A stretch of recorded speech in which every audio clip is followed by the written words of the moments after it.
Whereas people who say, you know what, I'm here, I'm grateful for this time, I'm grateful for this moment, I'm grateful for everyone who's invested in me, I'm thankful I have got here, now I'm going to go out and just give it my all.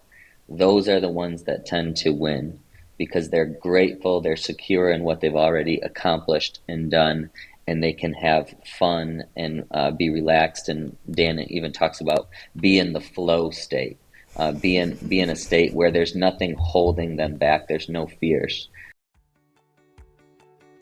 Welcome to Book Therapy. I'm your host, Kim Patton. There's no way to count how many books are floating around in this world. Some are decent, some are truly terrible, and some are great. Today we're going to take a deep dive into one great book. Together we will discover gems of truth and encouragement to help you as a foster and adoptive family raise kids from hard places. You're ready, I'm ready, let's get this party started. Hello, and welcome to another episode of Book Therapy. This is the long-awaited part 2 of my interview with a special guest. If you haven't listened to part 1, it is the previous episode, and I know you will love it. And this episode I liked better than part 1. I loved part 1, but part 2 is amazing. So I hope you love it. Before we get to that, I just wanted to remind you that our Foster Mama Journal is out. It is available. It is flying off the shelves. So I would love for you all to be a part of this new adventure, launching a journal. I've never done a journal before, and here we are. It is beautiful. It is for foster parents to record their joys, their triumphs, their struggles, their prayers, all the things in the emotional journey of foster parenting. We need reviews so that more foster parents can hear about this Foster Mama Journal. Alrighty, on with the show. Secondly, we're going to talk about focusing on what you have. And this kind of goes with measuring backward because we're focusing on what we have and not what we don't have. So one of the stories I really liked was on page 16. It was talking about Trevor Lawrence and how football wasn't his whole life. And he got a lot of criticism for some of his comments, but he defended himself really well. So on page 13, he's talking with Stephen A. Smith, who we love in this house. I love me some Stephen A. Smith. That man. He's got opinions. Oh, he's just hilarious. Okay. Trevor says, I don't feel like I have anything to prove because that's not how I operate. I'm internally motivated. I've got goals, aspirations, dreams to be the best I can be. And it's really just a love of the game. That was the message. I just love playing the game. I'm not motivated by other people. It's an internal motivation, and I don't put my whole worth in football. If football went away, I'd find something else to do, and I'd still have a great life and enjoy my life. But football is where my heart's at. It's what I love to do. It's what I've loved to do since I was 6 years old. This has been my dream forever, and I really believe no one works harder than me. I think you can have both. People want it to be one or the other. But for me, that's been one of the healthiest things, is realizing that this isn't the only thing in the world. There's more to it, but also football has been the biggest priority in my life. I play the long game. I'm putting all my eggs in the basket of me performing well and living up to the expectations I have for myself, not what other people have for me. How do we find that balance of focusing on what we have, what's in front of us at the moment, but if it goes away, like he said, if he were to get injured, he would find something else and he would be okay. He would miss football, but he would be okay. How do we focus on what we have and what's in front of us while at the same time working at that with all our heart, all our soul, all our sweat and tears and blood, and giving it our all, but at the same time knowing, God can take it away at any moment. Yeah. Absolutely. I love that story too because I love football, of course.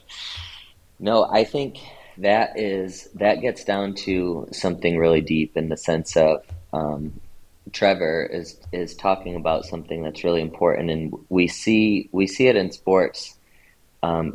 People whose identity is secure not in the sport and what it can bring in them, but in themselves, who they truly are, can do something really special. And I say that in the sense I know this is a lot of your listeners are Christian, and so coming to the understanding of when you truly believe in who God says you are, that you are fully loved, fully accepted, fully known, and fully welcomed into His family, you begin a secure relationship with a divine and good God, and you know who you are because you are His child. And when you start from that place, everything else is a bonus. But when you start from a place outside of that security, a insecure relationship, an insecure identity, not knowing who you are, then you look for who you are and you grasp for who you are, and you need other people to tell you who you are. And so you try to perform for your identity. And Dan actually in this book talks about a lot of high achievers are people who live in the gap. They're actually people who are running so hard, trying to capture something so that they have this identity, that they have this secure relationship with something that tells them who they are. And I think Trevor comes from a place of an identity that is secure. I know who I am. I know that I could be doing anything, but I happen to love this sport, and so I play it because I love it. And because I love it, I want to get the most out of it, and I become intentional. But if it's taken away, it's taken away, but my identity is still there. And so, in that sense, he can risk more. I'll give you an example. Wrestling over the years, kids will get to the state championships or get to the highest level they can get. Some of them become so scared in that last match, they don't wrestle like they typically would because they need to win, they need to prove themselves. And when there's that need, there's that fear that if I don't win, everything is invalidated. And because of that fear, they wrestle not to lose instead of to win. And that's how they end up losing. Whereas people who say, you know what, I'm here, I'm grateful for this time, I'm grateful for this moment, I'm grateful for everyone who's invested in me, I'm thankful I have got here, now I'm going to go out and just give it my all. Those are the ones that tend to win because they're grateful, they're secure in what they've already accomplished and done, and they can have fun and be relaxed. And Dan even talks about be in the flow state. Be in a state where there's nothing holding them back. There's no fears. And those are two completely different mindsets that you can take into really high stakes places. You can almost feel the fear of a teenager on a big stage, wearing barely any clothes, because we all know what wrestling is world's most embarrassing uniform. It's close. Water polo and swimming is close too. Oh man, if I could have gone back in time and seen Kevin as a high schooler. Just kidding. You'd have a different husband? Is that what you're saying? No, I'm saying I'm pretty sure he wore a Speedo. Oh, that's funny. Yeah. That's funny. Where was I going with that? Oh, you're saying it was a good example because you can see the fear. You can almost feel the fear on that stage as a high schooler. The teenager knows that the coach wants them to win, and the teenager knows that their family wants them to win, and they want to win. But you step on that mat and you're just freaking out because it's all on you. It's just you and one other competitor. There's no team. It's a single moment. It's only 6 minutes, and you have to fight to the death.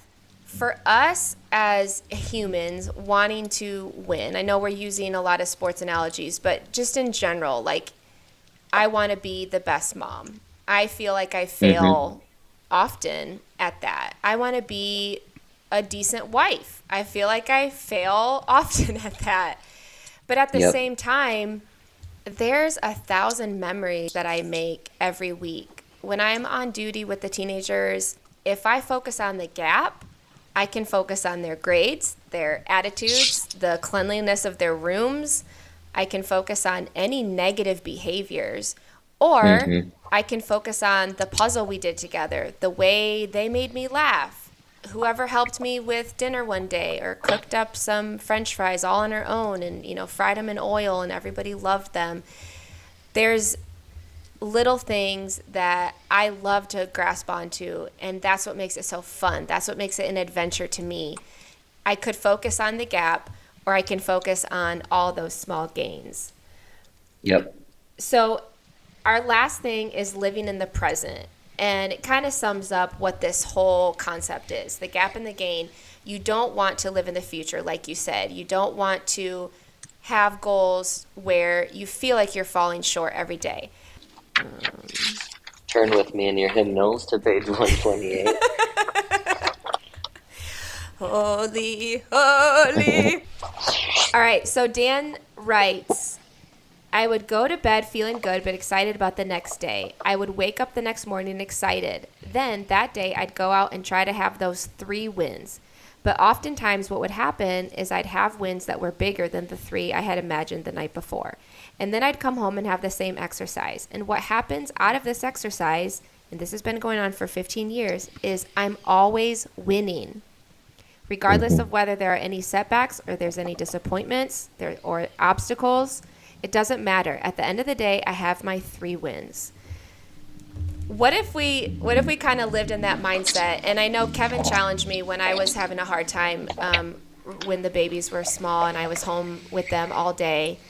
He would say, focus on the beautiful things that happened today.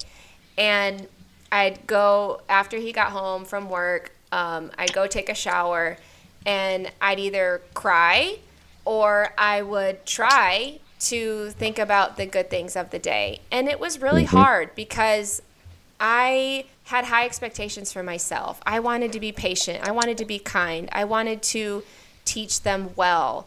And I just felt like I was frazzled. But I did have really beautiful moments. They learned to walk, they learned to ride bikes. We jumped on the trampoline together. We ate crackers out on the driveway in the sunshine. We laughed and just all the things that come with raising little babies. Yeah, Hmm. it's lonely or it's hard and you don't really know what you're doing half the time. And Shiloh had ear infections and I didn't know what to do with that because she was in pain a lot. But I was there. I didn't leave. I didn't run away. I wanted to occasionally, but I didn't. I Hmm. stayed. I persevered. I loved them. I cried out to God. I felt like my relationship with God grew stronger through that time because I relinquished my babies to Him. I said, listen, they're your babies, really. So please help me raise the babies because I can't do it on my own. And I think that's a beautiful place of surrender that, God wants us to be in. He wants us to be dependent on Him. So talk to me about, getting to the end of your day, the end of your week, the end of your year. And I know you're a reflective person. I know that you think about all that has gone on. And how would you celebrate those wins? A wise lady from my church actually talked to me about this, and she said something I'll never forget. She was a missionary for over 30 years, and in her 70s, and she was taking care of her mom who was 100 years old. And she said, it's so difficult. It's just lots of things to do. But she said, but I get to the end of my day and I lay in bed and I tell myself, just think about the couple good things that happened today. And she said, just savor them. And that word has stuck with me. How do I savor the good things? And part of it is her understanding that my mom will not always be here. Yes, it is difficult. Yes, there are hard things. Yes, I get exhausted. But at the same time, this is a moment that's going to pass. And if I don't enjoy and savor the good things about it right now, I'm going to miss them and I'm going to regret that. And I think that stuck with me because over the years, one thing I'm learning is that we go through so many different seasons in life. And in those seasons, there's going to be limits. You're going to find yourself limited in ways that you don't want to be limited. You're going to feel you have all this potential, and yet you are limited by the season that you're in. But at the same time that there's limits, there's also great opportunities around you in that season. So when it comes to, having young kids, one of the stages we're in, I feel like there's so many things I could do that I'm not able to do because of them. And yet, I am also recognizing what a beautiful place that this is, that this time of raising young children only happens once. It's here today and it's gone tomorrow. And if I don't savor it, if I don't learn to enjoy it, it will have passed without me ever fully giving myself to it. Mm. So I think that's really important. The other thing I think, as you talked about, wanting to be the best mom and the best wife and the best, employee, or doing your podcast. The same thing, the higher the ideal, I heard this once and I loved it. The higher our ideal, the harsher the judge. And so when we have these high ideals of who we're supposed to be, that's not a bad thing, but with it comes a harsh judge that points out where you fall short. And that's the part that we're not always sure how to take. But that's also the beautiful thing about the Christian life is we do have really high ideals. We desire goodness, and that is the highest ideal. And at the same time, we walk with a God who surrounds us with grace and love and mercy that is always there for us to receive and for us to exist in. And so have those high ideals, but recognize the ocean of grace and love and mercy that you get to swim in, and savor that, each day. And I used to think that life was getting away from tension. It was getting away from all the things that can steal peace. But I had to learn that tension is what creates movement. And so tension is used as a good thing in our life. And so we have to learn to exist in that tension and appreciate it. It's what moves us forward. If we're all ideal, if all we want is to move forward, we're not going to recognize what we have. And if the opposite of that is all we want is to just sit there and be in peace and not be bothered, then we're never going to live up or find that potential.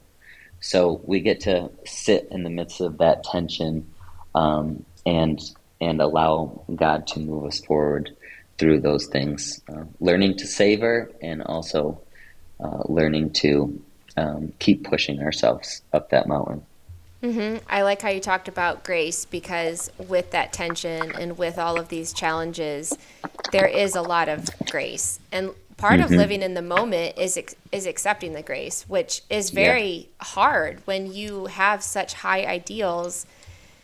God doesn't necessarily have those same ideals that you have for yourself. So Hmm. we really have to consider, and you tied this back to identity. If we have high goals for ourselves that nobody has put on us, we're probably making those goals an idol and saying, like, yeah, if I achieve this, then that is who I am.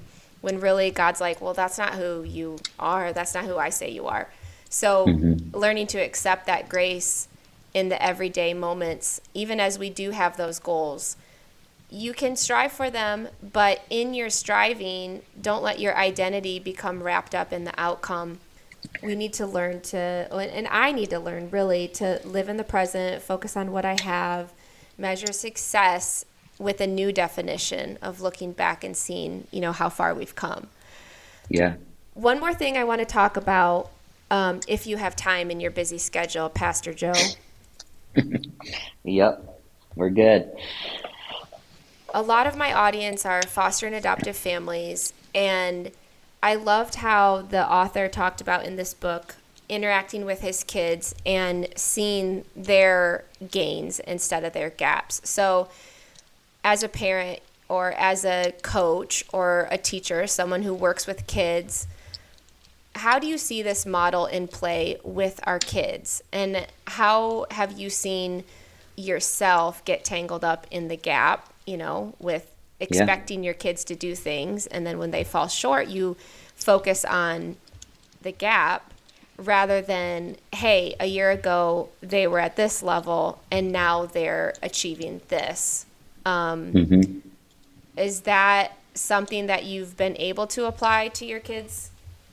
Yeah, I think one of the things that's been most beneficial to me, there was a seminar I went to called the Nurtured Heart Approach, and the basic concept behind that is catch your kids in behaviors that are ideal or that you would like to see and encourage them in that. And that concept is really simple, except the hard thing is what we naturally do is we naturally catch them in the behaviors we don't want them to be in and correct them. It comes natural as parents to be managers of bad behavior. We think to our own detriment often that our job is to manage their bad behavior, so that whenever they're doing something bad, you catch them and you correct that. And that's normal, and I'm not saying that's bad, but how the child interprets that is really interesting, because if they're going through life and your attention comes when they do something negative and becomes corrective, they often start to interpret, well, that is who I am. If we don't pay attention and catch them in good behaviors and say, hey, I just noticed that you took your plate and cup to the sink after dinner without me telling you. Way to go. That is awesome. Kids want win-wins. They want to be caught doing good things. They want to hear your encouragement and your praise during good things. They expect to, you know, run up against manager mom or manager dad that catches them in bad behaviors. But they don't always expect you to catch them in good behaviors. And so I think all that to say, I have tried my best to take that approach, and it feels counterintuitive. My natural intuition is to catch them in bad behavior, which does happen. However, when you catch them in good behavior and praise and reward that, that becomes something that they desire more of.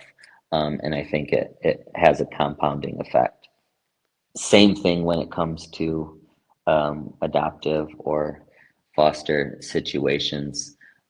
They might not have a good view of themselves, so they might be very surprised at you catching them in good behavior. And I will also say this, they might not be able to receive your praises. And if you catch them multiple times and give them praise and they don't receive it, we're likely to stop giving them praise and become negative. And that's where it becomes really tough. And that's where I would just encourage those who are out there listening today that may be people who catch their kids in great behavior and praise them, and you watch them not receive it, and you say, "Well, what's the point of giving it to them?"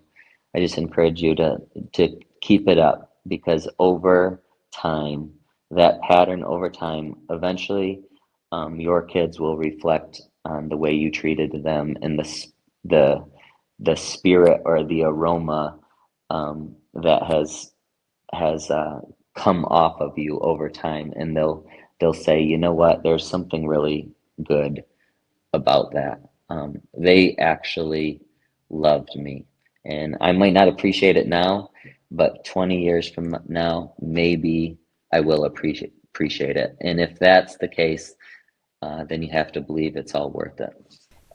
Kevin and I were talking the other day about kids who are in the system and how they might Yes, not even know what unconditional love is because there's yes, always conditions placed on them with their behaviors.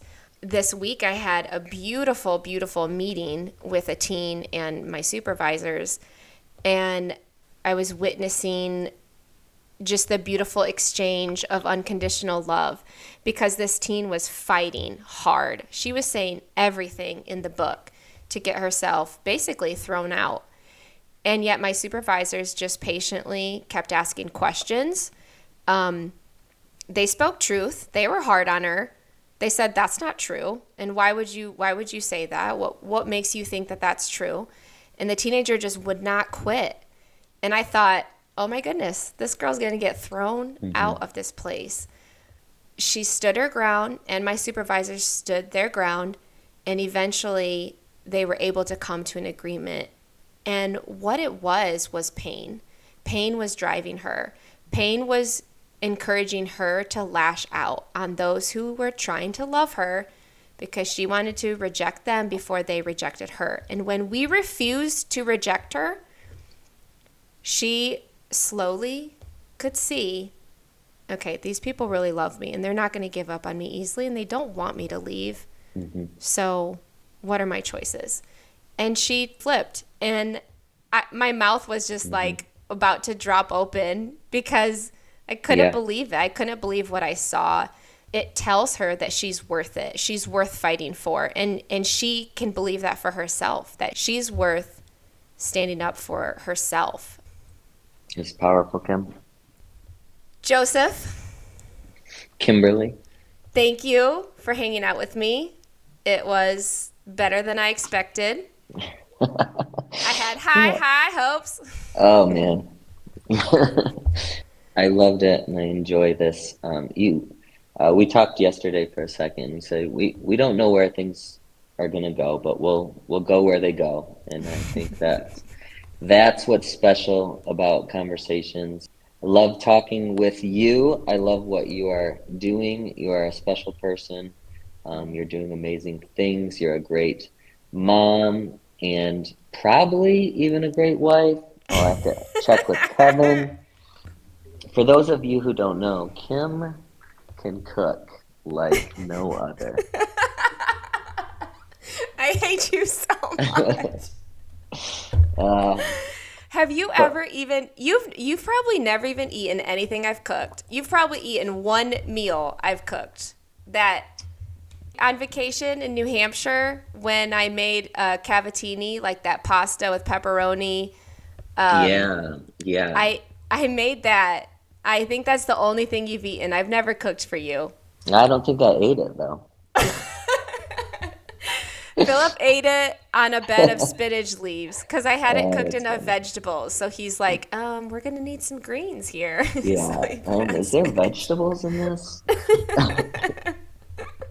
Well, if there was no vegetables, then you definitely ate it. Yeah, probably, probably. And to be fair, listeners, this guy doesn't cook very good either, so. Oh, well, if I remember, you make a mean bagel sandwich. A bagel sandwich with some milk.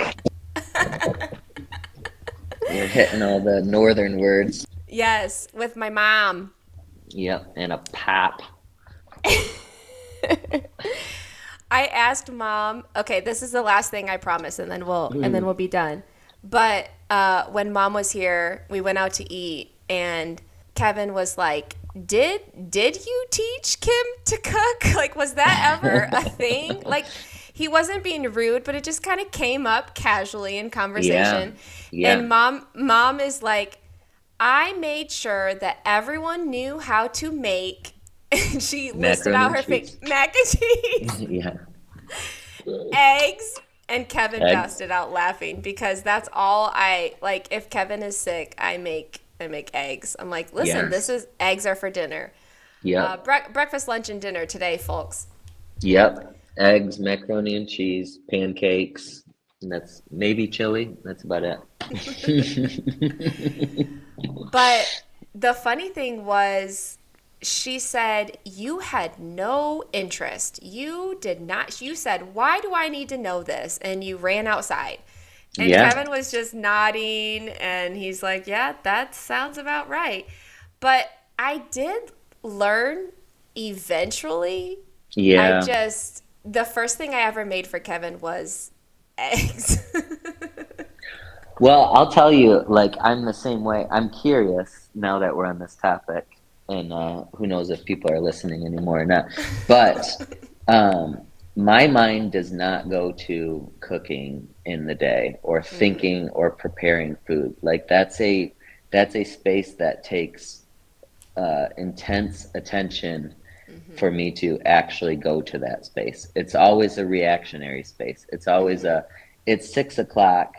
My wife is working. I'm supposed to make dinner. What should I quick whip up? So, where I've noticed cooks and bakers, people who actually like think about this and enjoy thinking about it, and have an understanding of recipes in their head, that's just not a place my mind is at all.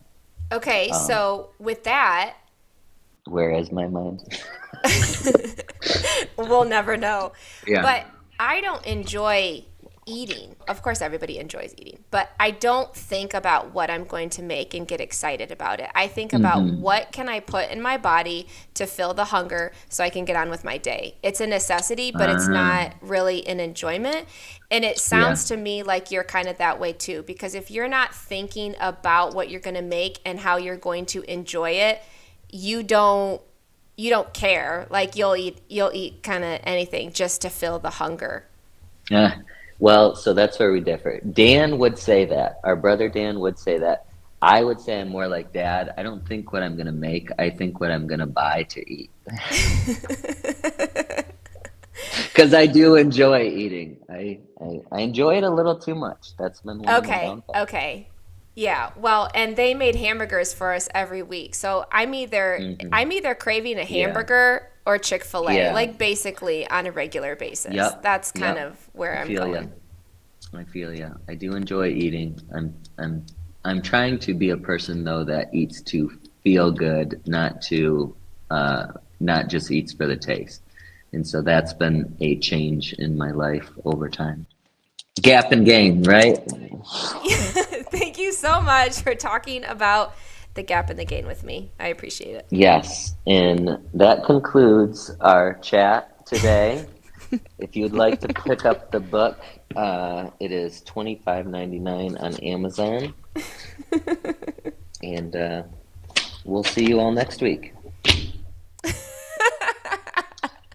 You stole my job. Well, yeah, it's gonna do the Reading Rainbow sign off, but I can't remember it right now. It's in a book with Reading Rainbow. Just take a look. It's in a book with Reading Oh Rainbow. gosh. Thank you for listening to another episode of Book Therapy. For all the details about the author, the book, and what we talked about today, please see the show notes.